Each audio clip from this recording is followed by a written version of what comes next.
Hello friends, સ્વાગત છે મારા વાનગી ખજાનામાં. હું ભાવનાબેન રાઠોડ. આજે આપણે બનાવીશું વરસાદમાં ખાવાની મજા પડી જાય એવા માત્ર 5 જ મિનિટમાં બનતા કેપ્સિકમના રીંગ ભજીયા. વરસતો વરસાદ હોય અને કાંઈક નવું ચટપટું ખાવાની ઈચ્છા થાય ને તો એક વખત આ ભજીયા ટ્રાય કરજો. ઘરના નાનાથી મોટા બધાને ખૂબ જ પસંદ આવશે. તો ચાલો બનાવીએ નવા સ્વાદ સાથે રીંગ ભજીયા. તો કેપ્સિકમના રીંગ ભજીયા બનાવવા માટે અહીંયા મેં 7 નંગ આ રીતના નાની સાઇઝના કેપ્સિકમ લીધા છે. તમે ઈચ્છો તો મોટી સાઇઝના કેપ્સિકમના પણ ઉપયોગ કરી અને આ ભજીયા બનાવી શકો છો. અત્યારે મરચાંને એકદમ સારી રીતે ધોઈ અને ચોખ્ખા કરી લીધા છે ફ્રેન્ડ્સ. તો આ કેપ્સિકમની આપણે રીંગ તૈયાર કરવાની છે. તો મીડિયમ સાઇઝની આ રીતે આપણે રીંગ કટ કરી લેશું. વધારે પાતળી પણ નહીં અને વધારે જાડી પણ નહીં. આ રીતે આપણે બધી રીંગ તૈયાર કરી લેવાની છે. તો અહીંયા બધા જ કેપ્સિકમની આ રીતે રીંગ તૈયાર કરી લીધી છે. અને જે આમાં બિયા રહેલા છે ને એને તમે આ રીતે કરશો ને એટલે બધા જ બિયા છૂટા પડી જશે. કેપ્સિકમમાં રહેલા બધા જ બિયા દૂર કરી અને બધી રીંગ આ રીતે મિક્સિંગ બાઉલમાં લઈ લીધી છે. હવે તમે બધા જાણો જ છો કે કેપ્સિકમમાં બિલકુલ તીખાશ નથી હોતી અને ભજીયા તો થોડા તીખા હોય તો જ સ્વાદિષ્ટ લાગે.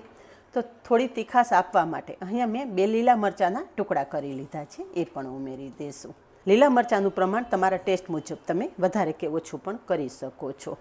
ભજીયા એકદમ સુપર ટેસ્ટી બનાવવા માટે અહીંયા 2 ચમચી જેટલો લીંબુનો રસ ઉમેરી દઈશું અને સાથે જ સ્વાદ પ્રમાણે મીઠું પણ ઉમેરી દઈશું. પહેલાં લીંબુ અને મીઠું મરચાં સાથે એકદમ સરસ મિક્સ કરી લેશું. બધું મિક્સ કરી દીધું છે. 2 થી 3 મિનિટ આપણે ઢાંકીને રાખી દઈશું, જેથી કેપ્સિકમની રીંગ સાથે થોડી ખટાશ મિક્સ થઈ જશે ને તો ભજીયા ખાવા ટાઈમે બહુ મસ્ત લાગશે.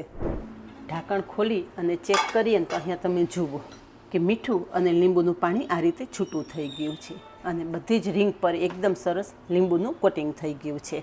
હવે થોડા મસાલા કરી લઈએ. અડધી ચમચી હળદર, અડધી ચમચી લાલ મરચું, અડધી ચમચી ધાણા જીરું, 5 ચમચી જેટલી હિંગ, અડધી ચમચી વરિયાળી અને 1 ચમચી તલ ઉમેરશું. તલનો ક્રન્ચી સ્વાદ આ ભજીયામાં બહુ મસ્ત લાગે છે, તો હોય તો ખાસ ઉમેરવા. બધો જ મસાલો પહેલાં મિક્સ કરી લેશું. વરસાદની સિઝન શરૂ થાય ને એટલે દરેકના ઘરમાં અવનવા ભજીયા બનતા હોય છે. તો તમે એક વખત આ ભજીયા ચોક્કસ ટ્રાય કરજો, બધાને ખૂબ જ પસંદ આવશે. ક્રિસ્પીની સાથે ઘરમાં રહેલી સિમ્પલ સામગ્રી સાથે આ ભજીયા સરસ તૈયાર થઈ જાય છે. હવે અહીંયા બધો જ મસાલો આપણે રીંગ સાથે મિક્સ કરી દીધો છે. આ ભજીયા એકદમ મસ્ત ક્રિસ્પી અને કુરકુરા તૈયાર કરવા માટે અહીંયા મેં 2 ચમચી જેટલો ચોખાનો લોટ ઉમેરેલો છે. થોડો ચોખાનો લોટ ઉમેરશો ને એટલે આ ભજીયા સરસ ક્રિસ્પી તૈયાર થશે. અને સાથે 3 ચમચી જેટલો ચણાનો લોટ પણ ઉમેરી દઈશું. લોટનું પ્રમાણ આપણે વધારે નથી રાખવાનું. પ્રમાણસર લોટ સાથે તમે આ ભજીયા બનાવશો ને તો ભજીયા એકદમ મસ્ત તૈયાર થશે. હવે હાથેથી ચોળી અને આ લોટ આપણે મિક્સ કરશું. ખાલી આ રીંગને કોટિંગ મળે ને એટલો જ લોટનો આપણે ઉપયોગ કરવાનો છે, વધારે લોટનો ઉપયોગ આપણે નથી કરવાનો. કે જે આપણે લીંબુ અને મીઠાનું પાણી થયું હતું ને એ પાણી સાથે જ આ રીંગ ઉપર સરસ કોટિંગ થઈ ગયું છે. હવે આની સાથે આપણે 2 ચમચી જેટલું જ પાણી ઉમેરશું. મેં ખાલી હાથમાં લીધું 2 ચમચી જેટલું અને આપણે મિક્સ કરી લેશું, જેથી લોટ છૂટો ના રહે અને રીંગ પર એકદમ સરસનું કોટિંગ થઈ જાય.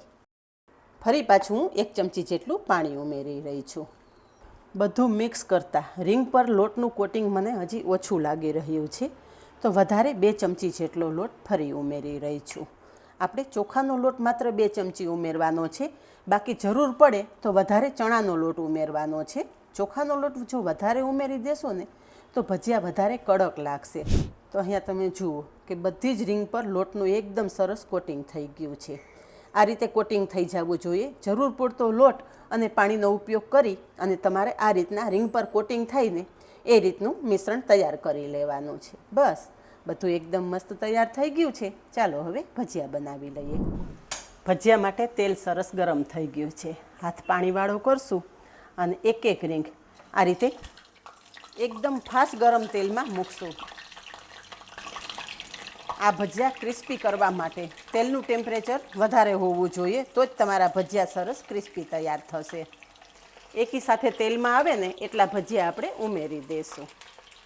ભજીયા હળવા હાથે પલટાવી લેશું. આપણે ચોખાનો લોટ અને ચણાનો લોટ બંને લોટ ઉમેરેલા છે ને એટલે આ ભજીયા એકદમ મસ્ત ક્રિસ્પી તૈયાર થશે અને આ ભજીયાને આપણે વધારે લાલ કરવાની પણ જરૂર નથી. અહીંયા એકદમ મસ્ત ક્રિસ્પી ગોલ્ડન કલરના આપણા ભજીયા તૈયાર થઈ ગયા છે. તૈયાર થયેલા ભજીયા આપણે એક પ્લેટમાં લઈ લેશું અને આવી જ રીતે બાકીના ભજીયા તૈયાર કરી લેશું. અહીંયા આપણા ગરમા ગરમ રીંગ ભજીયા તૈયાર છે. સર્વ કરી દઈએ. ફ્રેન્ડ્સ, આ ભજીયા સાથે ડુંગળી ટમેટાનું સલાડ મળી જાય ને તો પછી મોજ પડી જાય. તો જોયું ને ફ્રેન્ડ્સ કે આ ભજીયા બનાવવામાં બિલકુલ સમયની જરૂર નથી પડતી. માત્ર 5 જ મિનિટમાં તમે બેટર સાથે આ ભજીયા તૈયાર કરીને સર્વ કરી શકો છો. અને સ્વાદ તો એવો કે એક વખત ચાખો ને તો તમારો હાથ ખાતા ના રોકાય. સાથે ટોમેટો કેચઅપ પણ મેં સર્વ કરેલો છે. જોકે આ ભજીયા સાથે તમારે કોઈ પણ જાતની ચટણી કે સોસની જરૂર જ નહીં પડે. આ ભજીયા તો તમે એમનેમ જ ખાઈ લેશો. તો ફ્રેન્ડ્સ, આજનો વિડીયો કેવો લાગ્યો? વિડીયો પસંદ આવે તો વિડીયોને લાઇક, શેર અને સબસ્ક્રાઈબ કરી પાસે રહેલું બેલ પ્રેસ કરી રાખજો, જેથી આવનારા બધા જ નવા વિડીયોની નોટિફિકેશન સૌથી પહેલાં આપને મળે. આજે બસ આટલું જ. મળી નેક્સ્ટ વિડીયોમાં. ત્યાં સુધી બાય. Thank you.